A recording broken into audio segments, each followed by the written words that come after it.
Assalamualaikum warahmatullahi wabarakatuh. Welcome back to my YouTube channel Nila Forensic English Family. Hari ini kita melanjutkan serial perkuliahan forensik kita. Hari ini judulnya adalah aborsi atau gugur kandungan. Baik, kita langsung mulai perkuliahan kita. Pengertian menurut hukum, aborsi adalah tindakan menghentikan kehamilan atau mematikan janin sebelum waktu kelahiran tanpa melihat usia kandungannya. Juga tidak dipersoalkan apakah dengan pengguguran kehamilan tersebut lahir bayinya nanti hidup atau mati. Yang penting pada saat dilakukan aborsi, janin tersebut dalam kondisi masih hidup. Berbeda dengan medis, pengertian aborsi kalau menurut medis ada batasan usia kandungan dan ada batasan berat badan janin. Dahulu 28 minggu, berat badan janin 1000 gram, namun seiring perkembangan ilmu pengetahuan, batasannya jadi 20 minggu.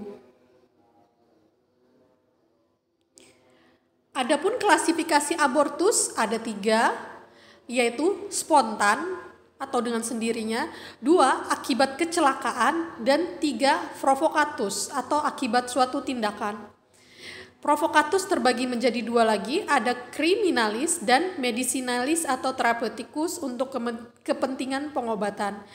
Yang ada konsekuensi hukumnya atau dalam hal ini termasuk tindakan pidana adalah yang 3A, yaitu provokatus kriminalis.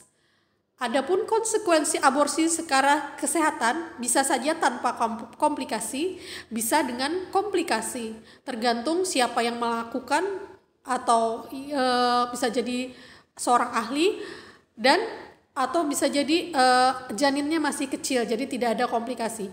Tetapi bukan berarti ini diizinkan aborsi tersebut ya. Kemudian dengan komplikasinya bisa sampai kematian, bisa prosesnya cepat, seperti akibat emboli, refleks pagal, perdarahan hebat, bisa juga prosesnya lambat akibat infeksi contohnya. Semua komplikasi ini atau konsekuensi ini saya ingatkan ditanggung oleh pihak perempuan, bukan pihak laki-laki. Jadi rugi sekali pihak perempuan yang melakukan aborsi. Jadi kita harus sebagai perempuan jaga diri, sayangi diri. Pada kasus aborsi yang diperiksa bisa jadi orok, janin atau bayinya, bisa jadi juga ibunya atau yang dicurigai ibu. Bisa kondisinya masih hidup, bisa juga sudah meninggal. Pada ibu atau yang dicurigai ibu, ini pemeriksaan tergantung dengan metode yang digunakan pada saat aborsi. Bisa kalau dengan obat-obatan kita cek toksikologinya, kalau dengan instrumen kita cek robekan atau perforasi jalan lahir atau rahimnya. Jika dengan penyemprotan bisa nanti kita cek adakah cairan berbusa di antara uterus dan fetal membran. Pada ibu yang atau dicurigai ibu, kita cek umur kehamilannya, hubungan antara aborsi dengan kehamilannya atau dengan kematiannya. Ketiga, hubungan saat dilakukan aborsi dengan saat kematian, jadi samakah saatnya. Kemudian terakhir, kesesuaian barang bukti yang digunakan dengan metode yang digunakan. Pada janin, yang perlu kita periksa adalah jenis kelamin janin, usia kehamilannya, atau usia janin, lahir hidup atau lahir mati, adakah cacat bawaan dari janin, adakah tanda-tanda kekerasan, adakah tanda-tanda perawatan, ada penyebab kematiannya apa, saat kematiannya apa. Ini terutama pada janin yang sudah agak besar, tetapi pada janinnya kecil itu sangat sulit ditentukan ke-8 hal ini.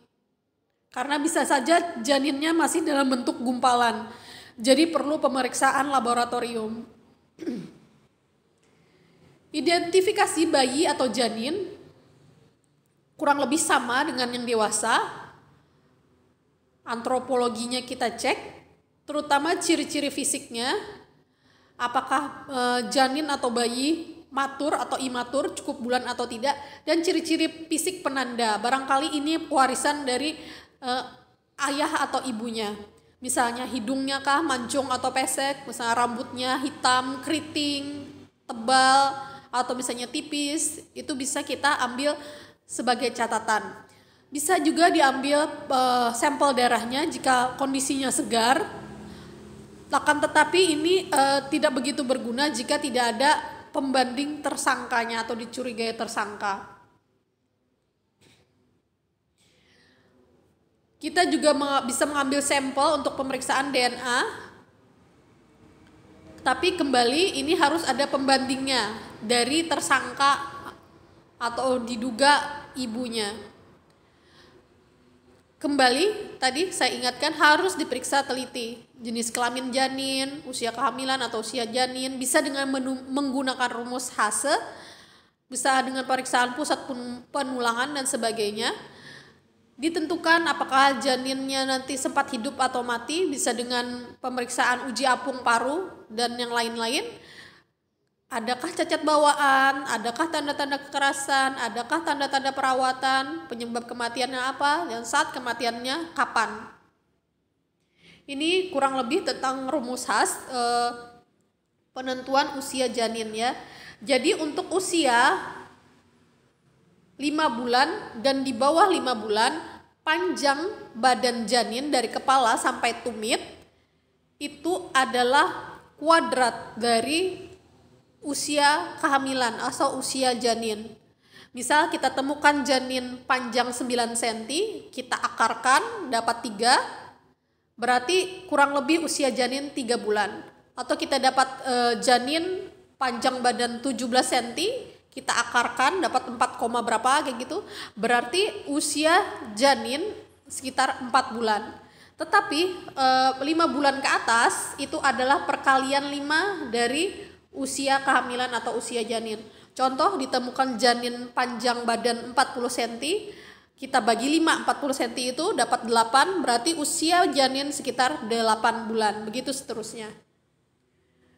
Kapan kita curiga suatu kasus itu ada unsur kriminal? Pertama, ditemukan janin tanpa ada orang tua. Ditemukan janin tidak pada tempat semestinya. Jadi kita langsung curiga ini pasti ada tindakan kriminal. Ketiga, ditemukan janin tidak dikuburkan sebagaimana mestinya. Hanya ditutup sesuatu misalnya sampah, daun-daun kering atau pasir tipis ya. Itu kita patut curigai. Kemudian adanya laporan wanita hamil atau wanita yang gendut perutnya tapi tidak ada laporan melahirkan atau tiba-tiba perutnya kempis tanpa cerita yang jelas. Kemudian 5, motif aborsi itu sangat bervariasi, bisa pada perempuan yang sudah menikah maupun yang belum menikah. Yang sudah menikah, ini seringkali juga terjadi, bukan jarang ya, bisa jadi karena perselingkuhan, tapi yang sering terjadi ini karena kekhawatiran terhimpit masalah ekonomi. Jadi kadang-kadang didukung juga oleh suami dan keluarga untuk misalnya hamil atau telat bulan ya, telat datang bulan misalnya dipijit, diurut, bisa jadi itu sudah termasuk tindakan aborsi karena bisa jadi itu memang sudah ada janinnya. Atau bisa jadi juga yang sudah menikah ada gangguan kejiwaan pasca melahirkan, baby blues syndrome dan semacamnya gitu. Kemudian untuk yang belum menikah bisa ini akibat hasil hubungan di luar nikah, bisa karena paksaan, dalam hal ini perkosaan, bisa juga suka sama suka. Hati-hati memutuskan apakah ini suka sama suka ataupun perkosaan. Status pacaran atau ada hubungan dekat itu bukan berarti segala sesuatunya itu dilakukan atas suka sama suka. Bisa jadi ini juga akibat dari intimidasi dari pasangannya, intimidasi psikologis yang lumayan dalam jangka waktu lama bisa mengakibatkan tidak adanya kekerasan fisik, tetapi kekerasan psikis sehingga kadang-kadang kita beranggapan ini suka sama suka padahal bukan. Aspek mediko-legalnya bisa kita lihat di Undang-Undang Republik Indonesia nomor 1 tahun 46 tentang KUHP, kemudian Undang-Undang nomor 7 tahun 84, Undang-Undang Kesehatan nomor 23 tahun 92, Undang-Undang nomor 36 tahun 2009 tentang kesehatan, ini yang terbaru. Dari KUHP Pasal 299, 346, 347, 348, 349, dan 535 dapat diambil kesimpulan.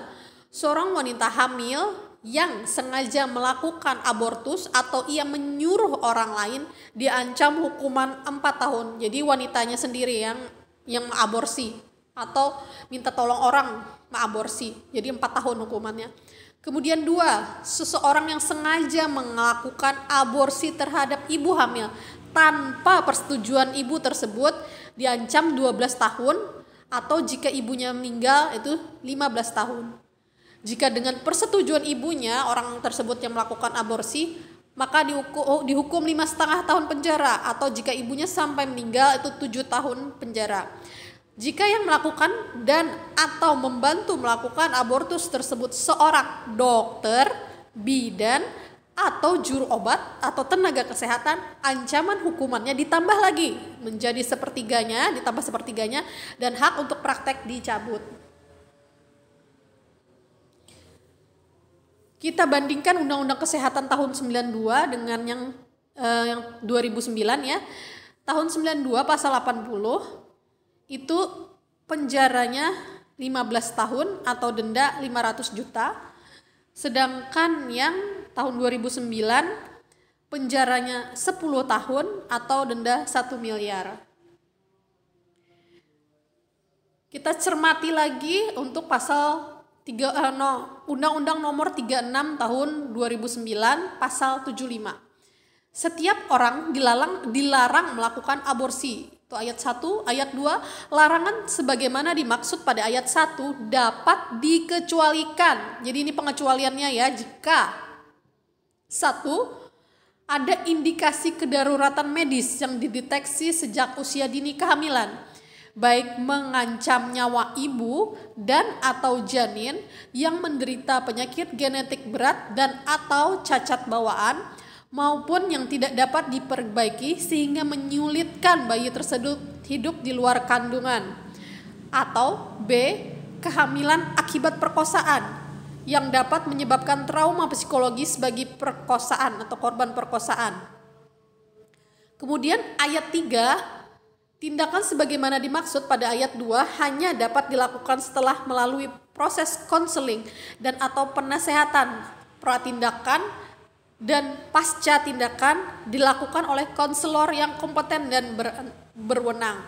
Ayat 4, ketentuan lebih lanjut mengenai indikasi kedaruratan medis dan perkosaan sebagaimana dimaksud ayat 2 dan 3 diatur dengan peraturan pemerintah. Tapi kembali saya kurang setuju tentang hal ini ya, apalagi untuk mendeteksi kecacatan bayi. Bisa saja yang kita awal prediksi bahwa bayi tersebut cacat dan menyusahkan. Banyak cerita yang menceritakan ya, beberapa sejarah yang mengatakan bahwa ada yang bayi yang cacat tetapi survive ya. Dalam hal ini dia bermakna, berguna hidupnya, bahkan menjadi orang luar biasa di kemudian hari. Jadi jangan langsung divonis jika cacat maka akan menyusahkan. Untuk kasus-kasus perkosaan juga kalau bisa ini sangat dihindari. Kembali dukungan keluarga, dukungan lingkungan agar jangan sampai ibu-ibu yang diperkosa kembali melakukan kesalahan, atau bukan kesalahan dia sih, perkosaan, menggugurkan kandungannya, karena bayi atau janin walaupun hasil perkosaan juga punya hak untuk hidup. Pasal 76 A, sebelum kehamilan ini ya boleh dilakukan aborsi jika yang pasal 76 ini sebelum hamil 6 minggu dihitung dari HPHT-nya, kecuali darurat medis, jadi 6 minggu ya. Kedua, oleh tenaga kesehatan yang memiliki keterampilan dan kewenangan, memiliki sertifikat yang ditetapkan oleh menteri dengan persetujuan ibu hamil yang bersangkutan, dengan izin suami kecuali korban perkosaan, penyedia layanan kesehatan yang memenuhi syarat yang ditetapkan oleh menteri. Kemudian pasal 77, pemerintah wajib melindungi dan mencegah perempuan dari aborsi. Aborsi yang tidak bermutu, aborsi yang tidak aman, aborsi yang tidak bertanggung jawab, serta bertentangan dengan norma agama dan ketentuan peraturan perundang-undangan. Demikian perkuliahan kita tentang aborsi. Semoga bermanfaat. Jangan lupa di subscribe, di share, dan di like. Semoga bermanfaat. Assalamualaikum warahmatullahi wabarakatuh.